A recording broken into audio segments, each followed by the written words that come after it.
Folks, ET here, coming at you with a week ahead look for three tickers: Amazon, JPM, and CCJ. A couple different looks for each one, so there's a couple different ways to play it, and I'll just kind of lay those out for you. We'll start with Amazon. Gone ahead and grabbed its support resistance levels by going to levels right here, support resistance, that I've drawn its GEX as well, and we'll drill down to its GEX on its options here in a second as well. But a good look for me is, if we're just looking at this right here, it didn't put up this this resistance this here at 175, but there is one on gamma, so I'm keeping an eye there. It is where kind of we got above and then sort of pushed down away from on Friday. So Amazon's a pretty simple one for me.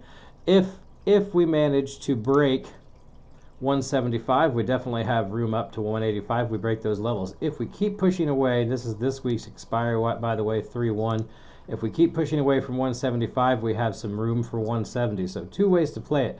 Can't stay above 170, potentially take it down to can't stay above 175, potentially take it down to 170. Stays and consolidates above 175, can take it up to 180, 185 potentially there as well. So two different ways to look at it. So simple, so easy. I just set some price alerts. I'll take a look and I'll be watching it. I have these pulled up on my watch list to see where we go, all three of them. And JPM will line up a little bit the same way. We'll go ahead and take a look at it. Take a look at it real quick.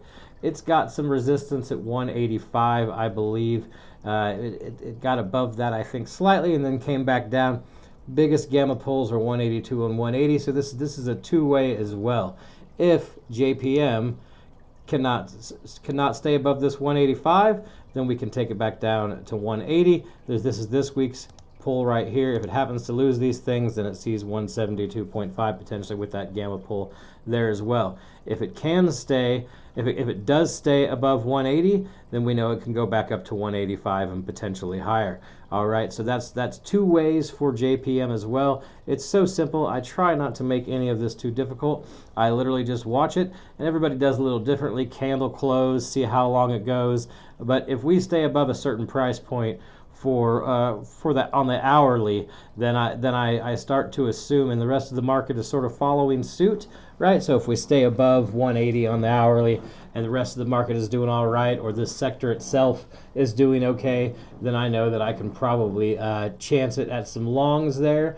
And if we can't seem to stay if we can't seem to stay above 185 and we keep pushing down a little bit and that sector is starting to show a little bit of weakness, then I know I can go short a little bit into that 180 range. I know that's not a massive move. $5 is really quite fantastic though if you catch that. So that is what I'm watching there on JPM. So simple, the platform. There are so many things on here, but if you can drill down into some things that make sense to you, that are a little bit more or that are consistent for you, and that you find that you can use, which I've found that lining out my support resistances with my gamma to find out what jives and what matches a little bit has been my bread and butter now for quite a while.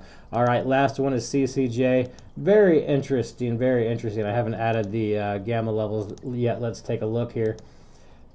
Its biggest pull is still right around here at 40 where we are. All right, but there is some more pull here going up into this range here, not as sizable, into this 45 range. We're sitting right at a support. So CCJ is just a one way for me for now.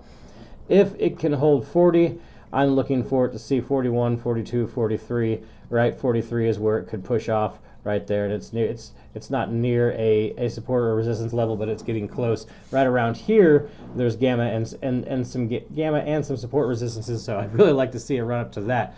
But this one's simple. If it breaks 40 and can't get above, it's a no-go for me, a big X, okay? It's just a big old no-go. I'm not going to try to long it, but if it can hold this $40 right here, I will take a look at longing it.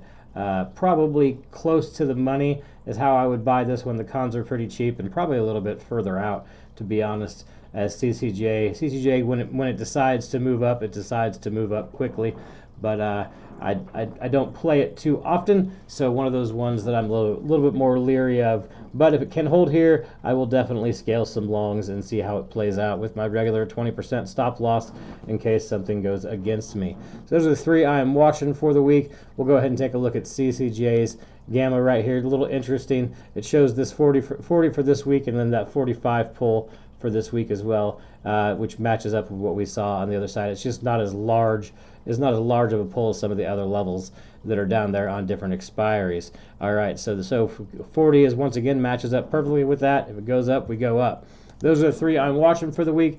If anybody has any questions, just feel free to comment, and I'll get around to answering them. Hope everybody has a good week. Stay safe out there, and go get that Oprah money.